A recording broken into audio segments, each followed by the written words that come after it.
Fala pessoal, tudo bem com vocês? Na aula de hoje nós vamos corrigir juntos essa discursiva inédita relacionada à disciplina de Direitos Humanos para o cargo de Auditor Fiscal do Trabalho.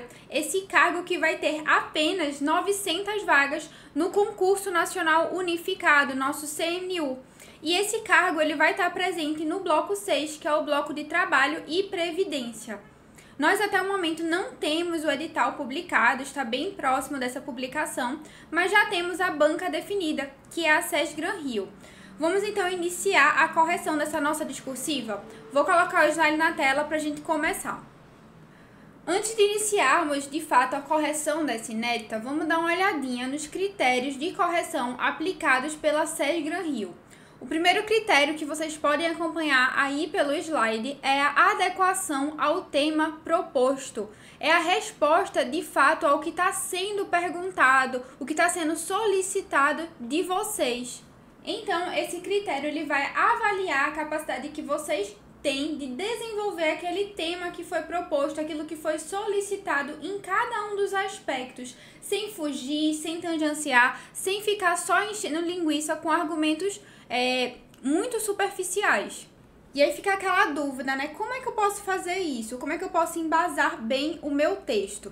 Você pode embasar bem o seu texto através de uma citação de um autor renomado ou através de citações de normativos, da própria Constituição, das nossas NRs, através de ilustrações, exemplificações e conceituações também.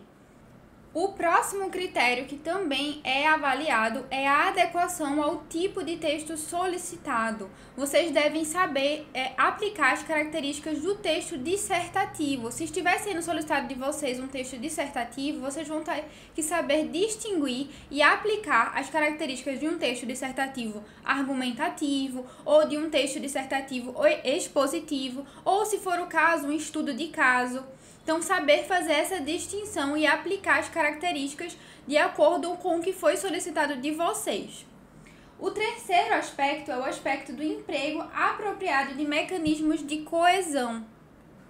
E como o nome já diz, né, ele é um critério que está relacionado à coesão, à coerência, a uma boa organização dos aspectos que foram apresentados. Não adianta nada você conseguir estar adequado ao tema proposto, colocar bons argumentos, se esses argumentos eles não têm nenhuma ligação, se eles não foram colocados, não foram dispostos de uma forma coerente. Ou seja, aqui o examinador ele vai analisar se você apresentou um bom encadeamento de palavras, um bom encadeamento de ideias, uma boa progressão lógica dos tópicos. E como que ele vai avaliar isso? Através dos seus elementos de ligação. E aí você se pergunta, né, Nicole, não sei o que são esses elementos de ligação. Gente, elementos de ligação podem ser pronomes demonstrativos, pronomes relativos, podem ser conjunções que vão conectar tanto os seus períodos como também os parágrafos do texto, mostrando que existe um sequenciamento, um encadeamento das suas ideias e que elas não estão lá soltas de forma aleatória. O nosso quarto critério é o critério de capacidade de selecionar, de organizar e de relacionar de forma coerente argumentos. Esse critério ele vai considerar a capacidade de vocês de selecionar bons argumentos, então aqueles argumentos que sejam de fato convincentes dentro do perfil esperado e assim como fazer essa boa seleção de argumentos de embasamento para o texto de vocês. E por fim, nós temos o critério da norma padrão. Esse critério, ele demonstra se vocês conseguem evitar erros gramaticais, se estão adequados à norma culta.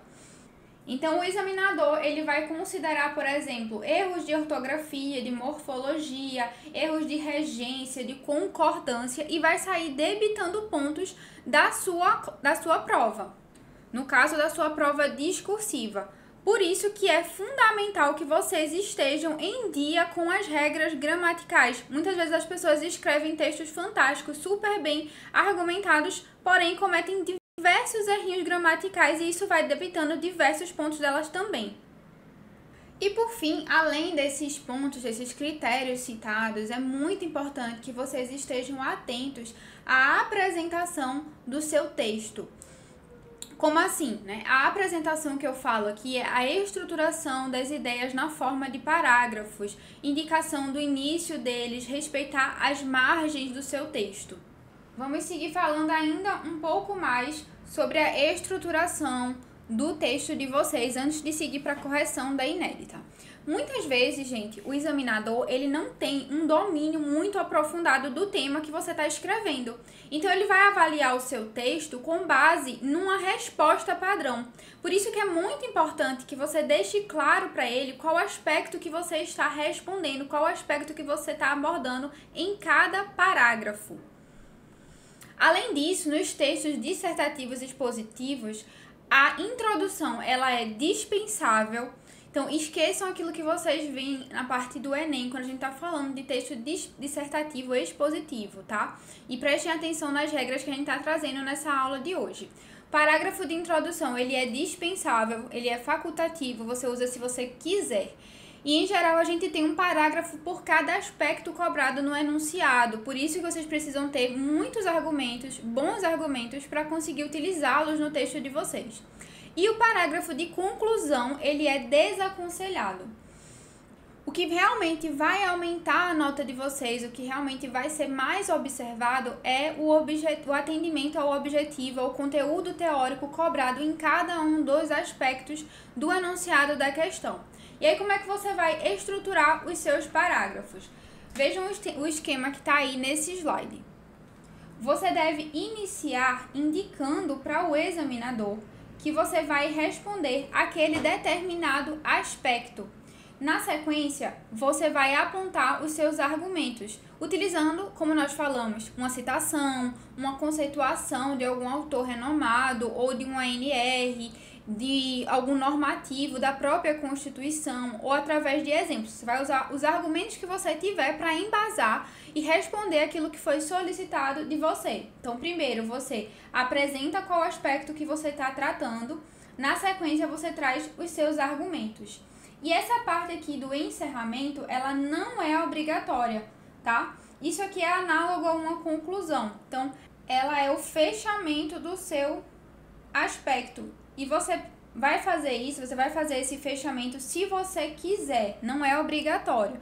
Diferente do parágrafo de conclusão, você ter um parágrafo inteiro para conclusão é que é desaconselhado, tá?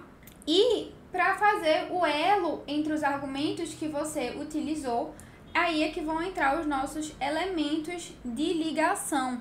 É eles que vão fazer com que o seu texto ele tenha coesão, tanto com relação aos seus períodos, como também com relação aos seus parágrafos. Além disso, gente, eu quero chamar a atenção também de vocês de que os elementos de ligação, eles fazem com que o nosso texto ele não fique uma leitura muito cansativa. Às vezes, a gente se perde ali escrevendo um período extremamente extenso com 4, 5 linhas, tratando sobre o mesmo tema, sem utilizar os elementos de ligação. E aí isso torna a leitura cansativa. Muitas vezes a pessoa perde o foco daquilo que você está respondendo, daquilo que você está tratando. Passado brevemente sobre essa parte da estruturação de cada parágrafo e algumas características e critérios que devem ser observados no texto de vocês, vamos seguir agora para a correção da nossa inédita. Como vocês podem ver, né, a gente teve um texto de apoio que abordava a respeito do trabalho análogo ao escravo no Brasil. É uma situação que, infelizmente, muitos de vocês, futuros AFTs, irão presenciar e irão, sobretudo, buscar evitar que continuem acontecendo. Então, é uma situação que está muito relacionada com a realidade do trabalho de vocês, infelizmente. E tivemos os nossos 3 aspectos solicitados. Na sequência agora, vamos ver como que a gente respondeu cada um desses aspectos, começando pelo nosso primeiro parágrafo. No primeiro parágrafo, o examinador, ele pediu que vocês apontem quais os elementos que caracterizam o trabalho análogo ao escravo. A legislação brasileira, gente, lá no artigo, vou anotar aqui em cima as referências, para vocês depois, caso desejem pesquisar. No artigo 149 do Código Penal, nós temos os elementos que caracterizam a redução de um ser humano à condição análoga de escravo. Que elementos são esses? É a submissão a trabalhos forçados ou jornadas exaustivas, a sujeição do trabalhador a condições degradantes de trabalho ou a restrição de locomoção desse trabalhador. O artigo ele fala exatamente o seguinte. O artigo 149, ele fala exatamente o seguinte, de que reduzir alguém à condição análoga de escravo, quer submetendo a trabalhos forçados, a uma jornada exaustiva, ou quer sujeitando às condições degradantes de trabalho, ou restringindo a sua locomoção em razão de alguma dívida contraída com o empregador, vai gerar uma pena de reclusão de 2 a 8 anos e multa e também uma pena correspondente à violência que foi causada a esse trabalhador. E aí, o parágrafo 1º desse mesmo artigo, ele fala que incorre nas mesmas penas quem cerceia o uso de qualquer meio de transporte por parte do trabalhador com o fim de retê-lo no local de trabalho, ou ainda quem mantém uma vigilância ostensiva no local de trabalho, se apoderar de documentos, de objetos pessoais do trabalhador com o fim de retê-lo no local de trabalho. E foi exatamente isso que nós abordamos no nosso primeiro parágrafo. Iniciamos apontando para o examinador, como vocês podem ver aqui na cor amarela, qual é o aspecto que está sendo respondido. E na sequência, para responder aquilo que foi solicitado, nós comentamos da onde foi tirada a informação do artigo 149 do Código Penal e seguimos utilizando o nosso argumento. Como o parágrafo 1º desse artigo, como eu comentei com vocês, ele diz que incorre nas mesmas penas e cita duas situações, nós utilizamos os elementos aqui de ligação para seguir explicando aquilo que foi solicitado. Nosso texto ficou, então, o trabalho análogo ao escravo pode ser caracterizado. Então, estou dizendo ao examinador, olha, examinador, eu vou responder esse aspecto aqui que você me perguntou. Então, ele pode ser caracterizado de acordo com o artigo 149 do Código Penal. E aí você cita para ele da onde que você está tirando o seu argumento, da onde você está tirando essa informação, o que mostra para ele o domínio do conteúdo que você tem. Então, pela submissão de alguém a trabalhos forçados ou a jornada exaustiva. Nesses casos, então, evitando que o meu período fique extremamente extenso, eu já coloco aqui um elemento de ligação. Então, sujeitando o trabalhador a condições degradantes de trabalho ou restringindo por qualquer meio a sua locomoção em razão de alguma dívida contraída com o empregador ou preposto. Assim como, então, outro elemento de ligação são também punidos com as mesmas penas, e aí eu venho trazendo aquilo que foi abordado no parágrafo 1º. Finalizamos, então, a resposta do nosso primeiro parágrafo, e antes da gente seguir para a resposta do nosso segundo aspecto, no nosso segundo parágrafo, eu queria falar com vocês que estão assistindo esse vídeo. Se vocês estão assistindo esse vídeo até agora, é porque ele está sendo bem proveitoso. Então aproveita, dá o like nesse vídeo, se inscreve no nosso canal, porque vão ter muitas outras inéditas de diversas outras disciplinas também.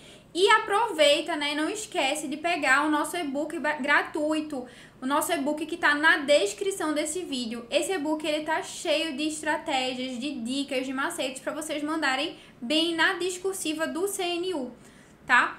Vamos voltar então para o nosso slide para a gente seguir para a correção do nosso segundo aspecto.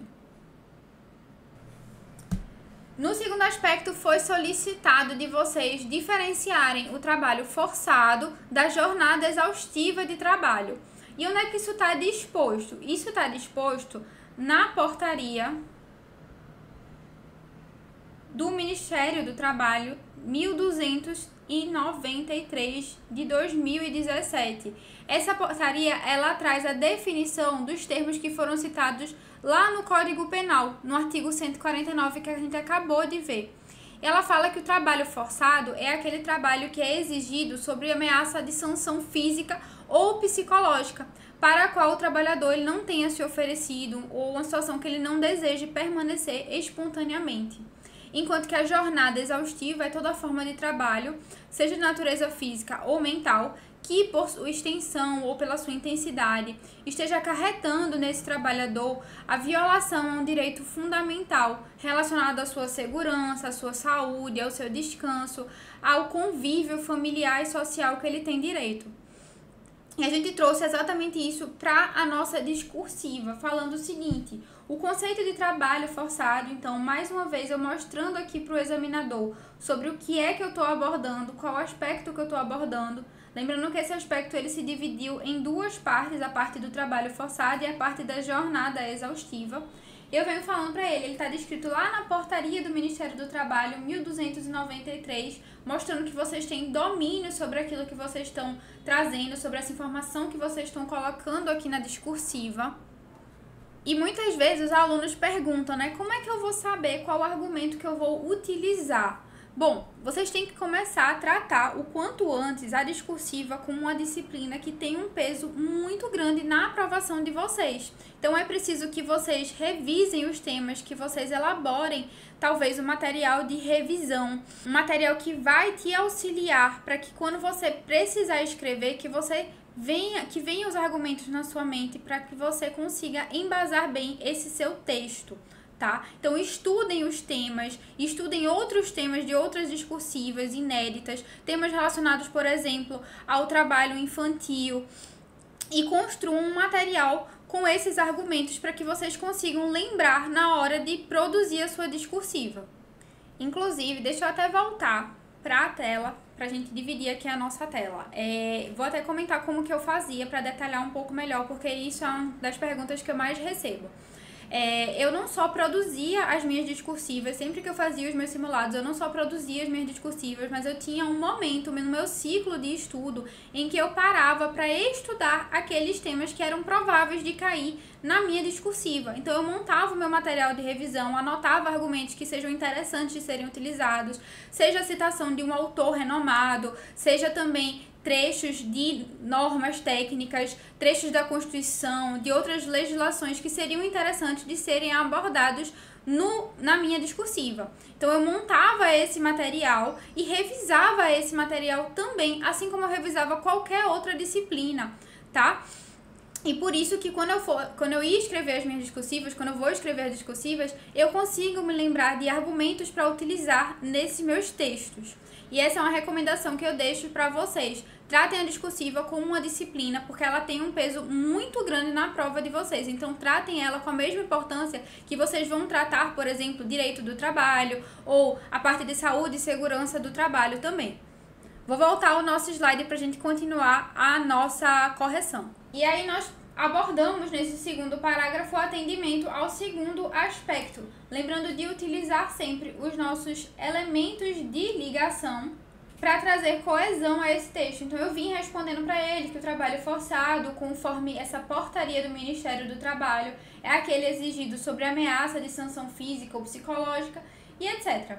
Então, aqui na sequência, utilizando o elemento de ligação, eu vim falando a respeito do conceito de jornada exaustiva, que segundo o mesmo normativo, ele é definido como toda forma de trabalho de natureza física ou mental, que por sua extensão ou por sua intensidade esteja acarretando violação a algum direito desse trabalhador relacionado à sua saúde, à sua segurança e etc. É exatamente o que está disposto lá na portaria.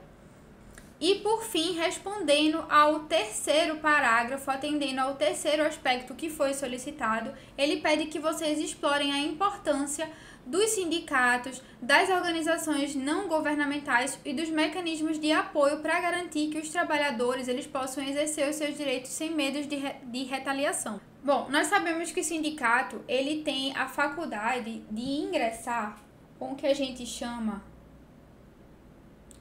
de ação civil pública.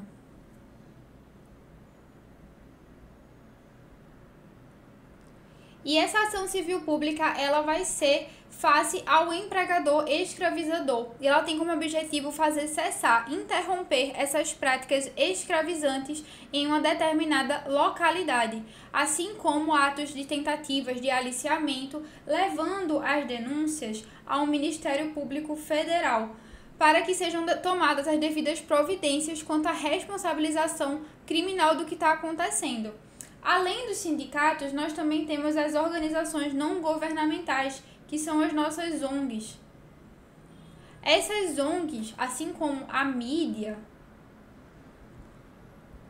elas em conjunto auxiliam expondo a situação do trabalho análogo ao escravo, facilitando as investigações, e também elas servem com campanhas de conscientização, porque muitas vezes, gente, nós vamos estar lidando com casos em que esse trabalhador ele nem sabe que está numa situação análoga à de escravo.